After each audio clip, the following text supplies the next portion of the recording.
Papo de Repórter. Papo de Repórter.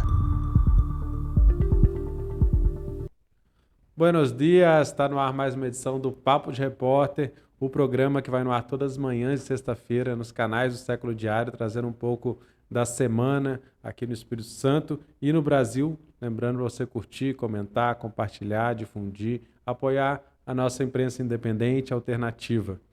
Eu sou o Vitor Taveira e hoje eu estou aqui na companhia novamente da Fernanda Kozemenko, que é jornalista do Século Diário. Fernanda, como é que tá? E estamos aqui também com a Suelen, que é integrante do Coletivo Educação pela Base e do Núcleo de Pesquisas e Estudos em Políticas Educacionais, o NEP-UFES. Boa, bem-vinda, né? Obrigada. Boa tarde, eu agradeço o convite.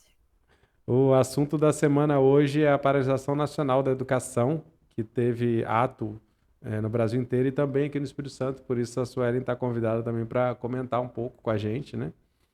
E a gente ainda vai ter também a coluna de rolê com as dicas de eventos culturais e passeios turísticos, mas antes a gente vai fazer o giro de notícias. Bem, nosso giro das notícias tem bastante coisa dessa semana. A primeira é que o governo quer evitar que parlamentares envolvidos do 8 de janeiro atuem na CPMI, a Comissão Parlamentar Mista, estamos falando da Política Nacional de Brasília, né? O Fabiano Contarato, senador capixaba, que é da base do governo, é do grupo contrário ao Magno Malta, que é apoiador do Bolsonaro. Então, esse tema vai repercutir ainda muito na próxima semana, quando vai se ajustar, né, definir certinho os nomes. Certamente vai voltar a ser assunto aqui. No plano estadual, temos o lançamento do Plano Estadual de Segurança Escolar, que fala em ampliar cursos e investe em formação e equipamentos. A não inclusão de guardas armados nas escolas é um dos pontos em comum com a proposta do Sindicato dos Trabalhadores da Educação. Na pauta política temos também algumas questões como a aprovação na surdina e para lá de questionável do auxílio alimentação. Então, é uma das questionamentos aí da coluna de política da Manaíra Medeiros, a socioeconômicas. E outra coluna fala que o deputado Mazinho acusou os quiosques demolidos na Vila Rubim de tráfico de drogas e os políticos que lá estiveram de defender ação ilegal, né? Foi uma fala forte e muito polêmica ali na Assembleia nessa semana. Falando da Câmara de Vitória, temos a notícia que o vereador substituto de Armandinho também corre o risco de ser cassado. Estamos falando da denúncia contra o Chico Rosquen, do Podemos, que assumiu diante da prisão e da impossibilidade do Armandinho, que teria participado de uma suposta armação. Essa notícia está lá no Século Diário também. E ainda falando da política de interior, duas notícias. O vice-prefeito de Conceição da Barra rompeu com o Mateuzinho do Povão, é o Juvenal Enfermeiro, que ele divulgou um vídeo bem forte criticando aí o atual prefeito de Conceição da Barra, falando: toma vergonha na cara, prefeito, deixa de ser mentiroso. E também falando da Câmara de Marataízes, que abriu o processo para analisar a cassação do prefeito. Uma denúncia aponta que o Tininho Batista deixou de prestar contas entre os períodos de 2017 e 2022. Esse é um pouco do nosso giro da política. Passando aí para outras pautas, né? Tivemos a aprovação do novo piso da enfermagem e a expectativa de pagamentos para maio. É uma pauta que vem acompanhando, né? O Século Diário vem acompanhando, vem sendo muito forte. Uma pauta interessante também fala que trabalhadores e estudantes da UFES se unem para resgate da democracia na universidade. O movimento UFES Mais retoma a proposta de gestão participativa da reitora eleita e não nomeada, Etel Maciel, que hoje está em oposição ao Paulo Vargas, que foi o indicado, né, pelo presidente Jair Bolsonaro para ocupar, né, da lista tríplice. Você quer comentar isso, Fernanda? Acho que foi você que fez essa matéria, né? Fui eu. Essa é primeiro movimento, assim, sinalizando as eleições para a reitoria da UFES, que está prevista, ainda não foi oficializado, mas espera-se que seja em outubro, né? E esse é o primeiro movimento nesse sentido. O grupo ainda não fala que vai formar uma chapa, mas enfim, né? Tudo indica que sim. E vão aparecer ainda outros grupos, né? Em bastidores a gente sabe que tem outros potenciais chapas aí para serem apresentadas, vamos acompanhar isso aí, mas a gente registrou isso porque é importante falar, né? A Etel, que foi a reitora eleita e não empossada, né? Ela lançou essa pedra, né? Olha, vamos retomar a democracia, esses 4 anos aí de obscurantismo dentro da universidade, agora a gente tem que vir com tudo para retomar um processo que foi interrompido, né? Então vamos ver o que vai aparecer. Até o que agora está no Ministério da Saúde, né? Trabalhando numa pasta muito Secretária importante. nacional lá, bem bacana. Outros temas assim muito importantes nessa semana um das manchetes é governos, parlamentares e MST negociam um novo local para as famílias acampadas. O objetivo é realocar as 200 famílias que estão no Eucaliptal em Aracruz até o assentamento definitivo. Essa ação faz parte do Abril Vermelho, né, do MST, da jornada pelo país inteiro de ocupações, e aqui no Espírito Santo especificamente, acho que também os outros estados, né, mas aqui especificamente o monocultivo de eucalipto da Suzano é um dos grandes questionados, né, acusados de grilagem de terras públicas, né? E as famílias saíram, né? Hoje elas saíram de madrugada, a gente está até preparando essa notícia aqui. E, bom, o governo não se empenhou assim, em encontrar uma nova área, né, uma área patrimonial que possa abrigar essas 200 famílias. Isso é um acordo aí que foi feito, né, o governo se comprometeu, mas ele ainda não encontrou. Apresentou uma área na segunda-feira que não atende. O MST apresentou uma outra que seria mais adequada, porque o governo apresentou uma muito longe, muito distante, assim, Linhares, e as famílias, 90% dessas famílias são de Aracruz. Então, era complicado elas irem para um acampamento tão distante. E aí o MST pediu uma área que tem área patrimonial em Aracruz, mas não conseguiu esse acordo. Então, sem esse acordo, aí eles tiveram que sair porque tinha esse prazo da justiça, né, de reintegração de posse. A justiça ainda sempre dá as decisões favoráveis ao poder econômico, então tinha essa data de hoje e eles tiveram que sair. E eles as famílias fizeram uma marcha hoje pela manhã, né? Ninguém dormiu, se preparando para retirar o acampamento. E aí de manhã eles fizeram um plantio na área que eles estavam, o Bosque da Resistência, e saíram em uma caminhada, né? Aquela mística bem bonita dos movimentos sociais, e foram para um assentamento ali próximo da área, em Aracruz também, coisa de 2 quilômetros. Então, eles estão lá, improvisados, numa sala, tipo um centro social desse assentamento, assim, fizeram um almoço coletivo, né, receberam os parceiros, entidades, os parlamentares parceiros, fizeram essa dinâmica, e a polícia passou por lá e realmente retirou o que faltava do antigo acampamento, e eles estão lá, né, aguardando que o governo se empenhe, né, e encontre de fato um local para que eles possam fazer um acampamento provisório até que haja o assentamento definitivo. Então, está nesse pé aí a situação. Perfeito. Tem a notícia também que a Justiça do Trabalho homologou um acordo de 5 milhões e 700 mil reais com a usina Paineiras, né, em Cachoeiro, expostas a agentes nocivos. 1.200 trabalhadores que atuaram entre 2004 e 2022 na empresa serão beneficiados. Então, essa notícia está lá também, né? Questão importante trabalhista para quem quiser acompanhar. Outra notícia é que a Petrocity continua a avançar sem ouvir os povos tradicionais afetados. E aí, entre aspas, nas audiências públicas, eles só falam que é bom para eles, criticam uma líder comunitária de São Mateus. A Petrocity é uma proposta, né, de construção aí de um grande porto para dar base, né, a essa logística do petróleo. Então, os portos, essa proposta de portos estão avançando, né, pelo Espírito Santo, e realmente acho que relata um pouco como as comunidades se sentem atropeladas, né, Fernanda? E esse caso do Petrocity, assim, chama muita atenção porque o IEMA, por 2 vezes, negou o licenciamento, né, isso já se arrasta uns 10 anos aí, e negou porque era inviável, enfim, uma área super sensível socialmente, ambientalmente, e o IEMA negou 2 vezes. E aí, durante o governo de Bolsonaro, com aquele ministro Ricardo Salles, né, que queria passar e passou a boiada geral, eles conseguiram transferir o licenciamento do porto para a esfera federal. Então, aí, na batuta de Ricardo Salles, eles estão tocando, né? E aí está avançando assim com essa ajuda política aí. E assim, mudou o governo federal e as coisas ainda não tiveram nenhuma alteração, né? Segue esse fluxo aí e o licenciamento está andando. Aí amanhã vai ter uma audiência pública e que até hoje, passados 10 anos, as comunidades tradicionais ali não foram ouvidas. É impressionante, assim, né? Como é que a sociedade nem sabe como é que essas coisas acontecem. Porque se for cumprir realmente a lei ambiental, se for cumprir a Convenção 69 da OIT, esses empreendimentos não sairiam, né?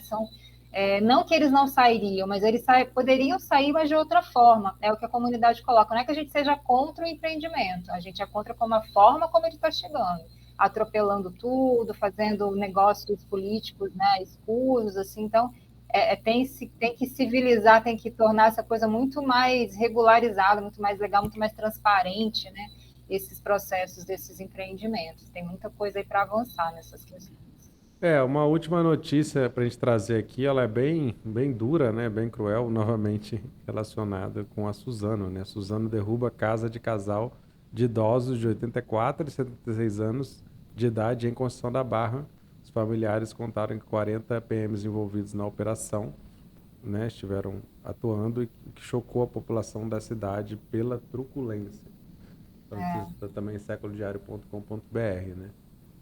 Ninguém nem sabe por que isso aconteceu, um negócio assim, por que essa perseguição casal lá de idosos, está lá perto da Costa Dourada, ali perto de Itaúnas, e essa truculência toda é uma coisa que ninguém ainda sabe explicar a motivação para isso.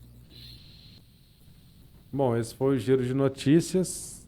Agora vamos passar para o assunto da semana e depois para o de rolê com as dicas de cultura que estão muito recheadas. Vamos para o assunto da semana. Bom, no assunto da semana temos ato da educação na Praça do Papa exige participação social em políticas públicas. As entidades têm propostas sobre segurança nas escolas, piso do magistério e revogação do novo ensino médio. Fernanda acompanhou, né, um pouco, e a Suelen está aqui também para ajudar a gente a entender um pouco mais. Eu queria que você falasse, Suelen, um pouco primeiro da importância desse ato, né, ter acontecido no Brasil inteiro, inclusive aqui no Espírito Santo.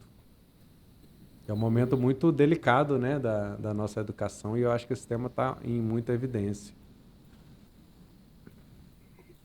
Sim, muito importante, porque como vocês falaram, né, mesmo com a expectativa positiva com relação ao novo governo federal, algumas situações elas permanecem na nossa realidade educacional. E aí, todo ano a CNTE organiza a Semana de Defesa da Educação Pública. E aí, esse ano, dentro dessa defesa, foi deliberado pela construção dessa greve, que foi realizada em âmbito nacional, com duas pautas principais, que é a defesa pela revogação da reforma do ensino médio, que é um debate que está bem colocado, aí a gente está tentando informar para a população a importância dessa revogação, e a segunda pauta com relação à aplicação do piso na carreira, que é essa conquista que os nossos colegas da enfermagem tiveram. Nós tivemos ela desde 2008, mas até hoje, na prática, ela não é cumprida. E aqui no estado, por conta da conjuntura local, outras duas pautas foram inseridas nessa mobilização, que foi o enfrentamento à violência e proteção à vida da comunidade escolar, né, devido aos ataques aí que nós vivemos lá na escola de Aracruz, e as ameaças, enfim, todo esse clima aí de ameaça à educação pública, e pela valorização dos funcionários da educação, que são aqueles trabalhadores que não são os professores, nem os pedagogos, nem os diretores, mas que também são profissionais importantíssimos para o funcionamento das escolas, e que vivem uma situação também extremamente precária, em carreiras que não permitem a valorização profissional, em condições de trabalho também muito, muito ruins. Então, a pauta do nosso ato, os 4 pontos foram esses, e nós estivemos, né, lá na Praça do Papa.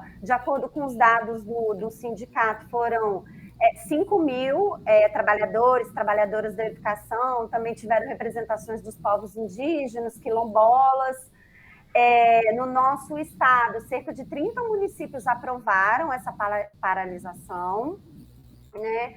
E também nós tivemos lá a participação de lideranças políticas da CNTE, das entidades sindicais, e o ato ele saiu da Praça do Papa e teve a sua finalização ali na Assembleia Legislativa, com a entrega da carta, né, de reivindicação com as pautas do ato para a Comissão de Educação da Assembleia e também, de acordo com informações do sindicato, para o governador, né, o Renato Casagrande.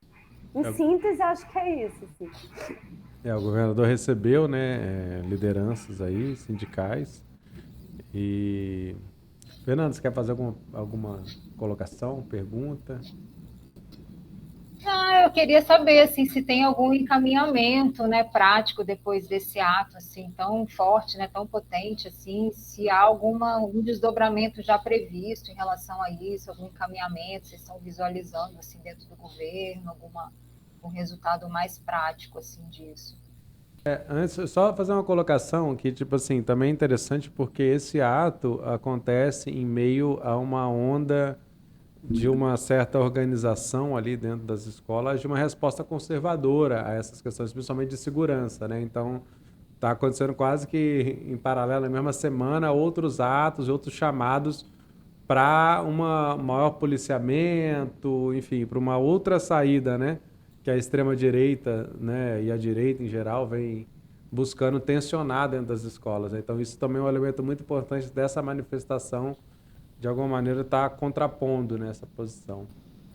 Mas aí queria que a Sueli comentasse um pouco disso e também do que a Fernanda falou aí, quais são os próximos passos, né, agora, já que foi feito, né, Isso, foi mostrado. né, Vitor? Foi até o que a gente colocou aqui na matéria hoje do lançamento do plano, né, que o Sindufes tinha pedido isso para não ter esse policiamento armado dentro das escolas e foi cumprido aí pelo governo, como ele já vinha sinalizando mesmo, né, que não seria solução e tal. Então, pelo menos nesse sentido, está dialogando bem com a sociedade mesmo.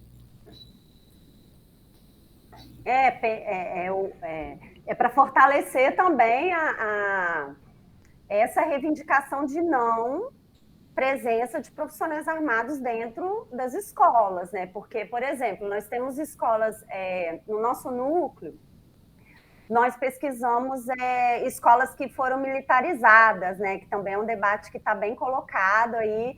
E o que acontece? Na verdade, a presença desses policiais, ela intensifica os conflitos, porque esses policiais, esses vigilantes, eles têm uma formação, uma cultura hierárquica, violenta, assim, muito forte. Então, é bem diferente do trabalho que a gente desenvolve na escola, que é um trabalho de socialização, a partir do debate democrático, da conversa, do diálogo. Então, assim, primeiro é isso, assim, o papel social da escola, ele é um, da segurança pública é outro, cada um precisa ficar no seu espaço agindo. E é exatamente isso que a gente está pleiteando, porque essa violência ela está indo para a escola, mas ela está colocada fora. Então, é preciso que se criem mecanismos que coíbam essas práticas violentas, essas articulações desses adolescentes com grupos nazistas, né, que têm esses indícios, que coíba essas práticas para que elas não cheguem até a escola e não afetem os estudantes nem os profissionais que nela estão. E também implementar a política, essa questão da segurança privada é muito cara, é muito custosa. Então, também tem um critério econômico aí nesse debate. Então, é preciso que a gente também tenha responsabilidade com o uso do recurso público, que ele seja investido em políticas que realmente vão favorecer o fim da violência, tanto fora quanto dentro da escola, né? Então, assim, não é a nossa pauta investimento de recurso público em segurança privada, né? Precisa fortalecer aí a segurança pública, fazer o debate e não transferir recurso público para a empresa de segurança privada, né? Também tem essa questão. E com relação às expectativas, Fernanda, assim, na educação, a gente tem o atual secretário de Educação, Vitor Ângelo, ele é presidente do CONSED, e o CONSED ele vem atuando de uma forma bem incisiva na defesa da reforma do ensino médio. Primeiro, o Espírito Santo, por que, né, que isso está acontecendo? O Espírito Santo foi um dos primeiros estados a implementar, em plena pandemia, inclusive.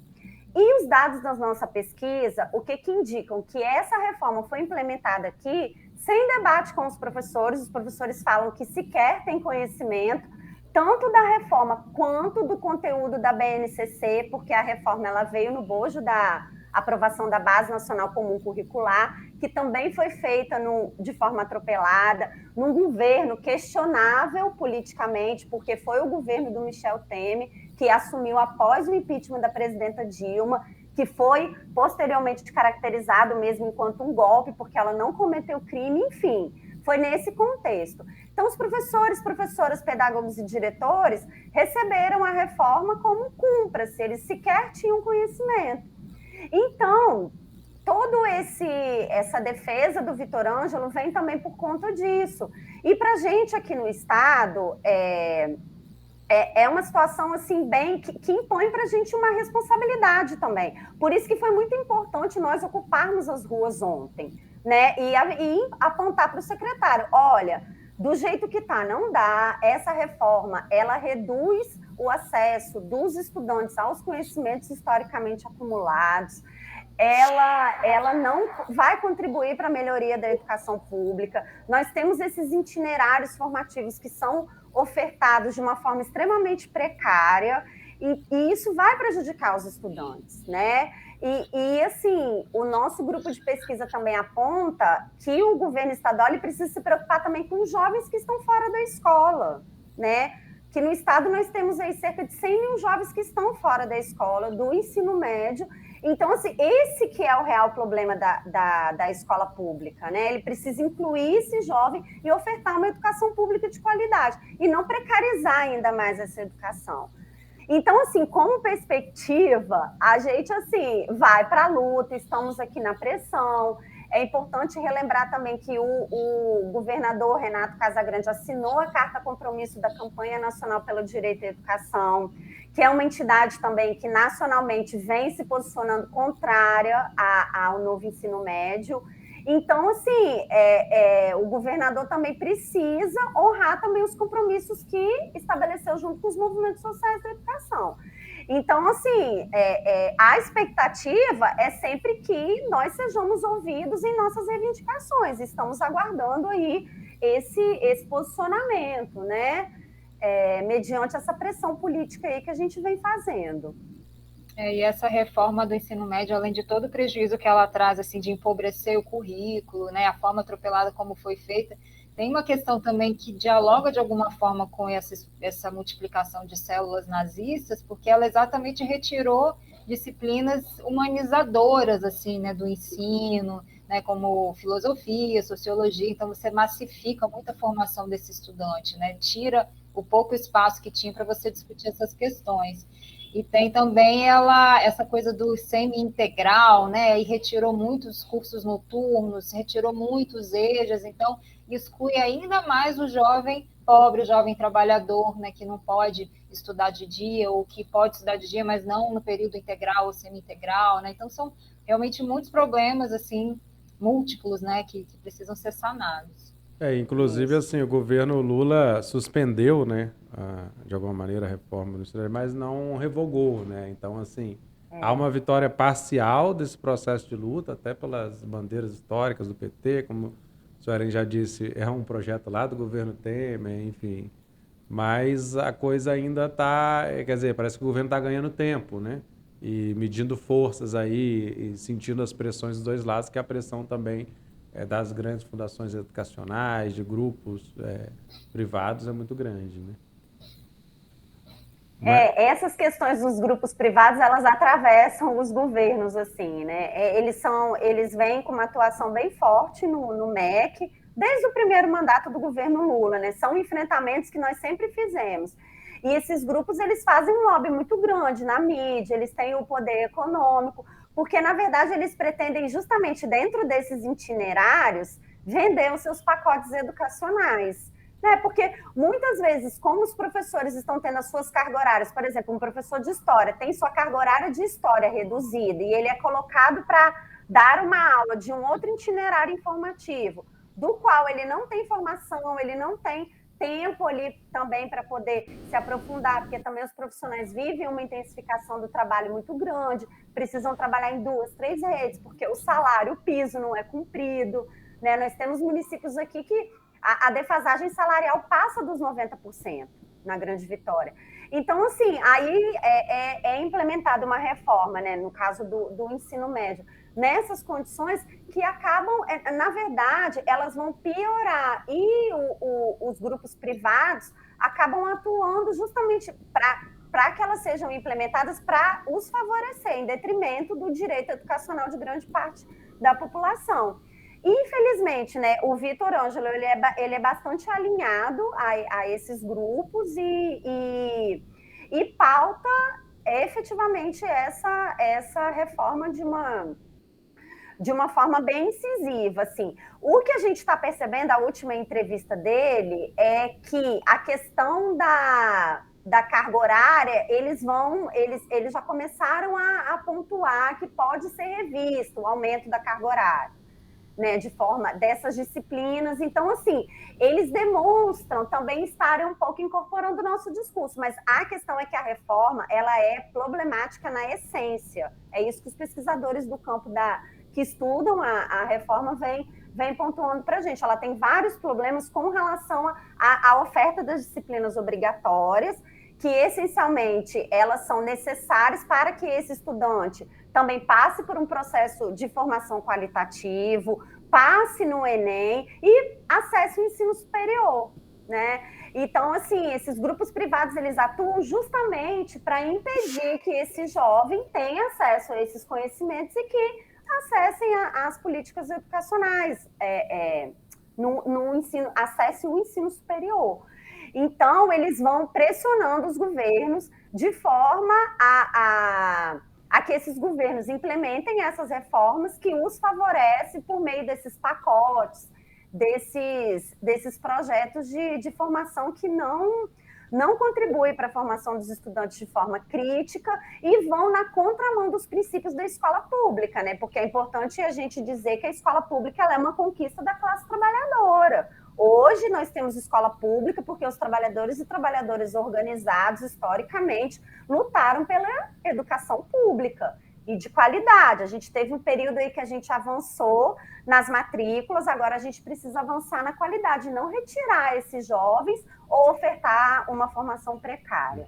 Então, a nossa greve ela teve esse objetivo, de dizer para a sociedade que essa reforma não vai melhorar a educação pública, muito pelo contrário, ela vai piorar e também pressionar o governo para que ele tome decisões efetivas com relação a essa revogação, porque suspendeu o calendário do Enem, até mesmo porque nem o INEP sabe como que vai elaborar uma prova, porque vejam bem, na nossa rede estadual, nós temos cerca de 700 itinerários formativos. Imagine os itinerários formativos de 27. Como que o Enem vai, sabe? Então, assim, tem toda uma questão técnica também que vai ter que ser resolvida. Então, o caminho é esse, é revogar. Nós temos as diretrizes nacionais do ensino médio, nós já tivemos políticas que foram implementadas e que melhoraram a qualidade da educação no ensino médio.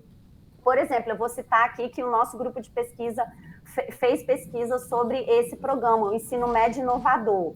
O Ensino Médio Inovador foi um programa implementado no governo Lula, se eu não me engano, que ele promoveu, ele houve o repasse de recurso financeiro para as escolas, os estudantes discutiam o currículo, os professores, atividades diversificadas com base nesse currículo. Então, assim, a avaliação foi super positiva. Então, nós já tivemos programas que deram certo. Então, por que não privilegiar esses programas em detrimento de uma reforma que não vai... e favorecer, aliás, uma reforma que não vai contribuir para a melhoria da educação no ensino médio. Ótimo. Suelen Lievor, integrante do Coletivo Educação pela Base, Núcleo de Pesquisas e Estudos em Políticas Educacionais, UNEP e UFES. Obrigado por trazer todas as informações, inclusive por relacionar também a questão nacional com a do Espírito Santo, né? Que, como você provou, tá muito ligado. Então, a gente espera, na verdade, que essa pauta volte a ser um centro de debate da educação brasileira com a devida seriedade, qualificação e com a escuta da sociedade civil, né? Que é justamente o que não aconteceu nos governos Temer e Bolsonaro. No Temer, avanço apenas dos interesses empresariais, e no caso do Bolsonaro, a pauta da educação foi motivo de chacota, né? Com vários, vários eventos bizarros aí que a gente observou. Mas obrigado também a Fernanda pelas contribuições aí. Vamos passar agora para o de rolê, as dicas aí para a semana.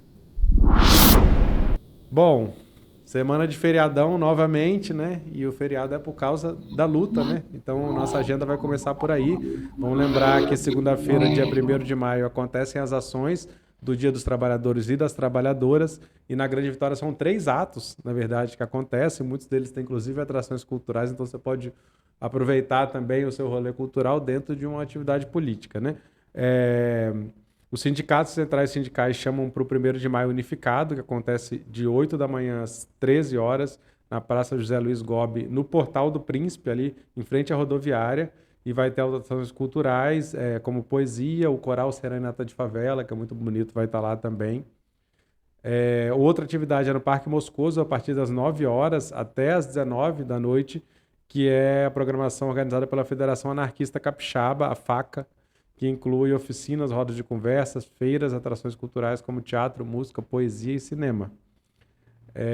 Em Cariacica, a gente vai ter a 24ª Marcha pela Vida e Cidadania com o tema Quando Houver Justiça, Não Haverá Fome. A concentração é às 8h30 na comunidade Nossa Senhora das Graças, em Cangaíba.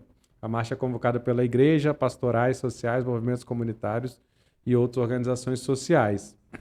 Outro ato político e cultural também no fim de semana vai acontecer na Barra do Jucu, lá na praça, que é a homenagem ao Paulo César Vinha, militante ecologista cuja morte completa 30 anos no dia de hoje. Então, amanhã, no sábado 29, das 15 às 18 horas, tem esse ato na Barra do Jucu com várias participação da banda de Congo Mestre Alcides, do grupo Vovozes, Carlos Papel, Tobi Gil, Raquel Pastos. São alguns dos artistas que vão estar presentes, vão estar também se apresentando nesse ato político do sábado, 15 horas, na Barra do Jucu.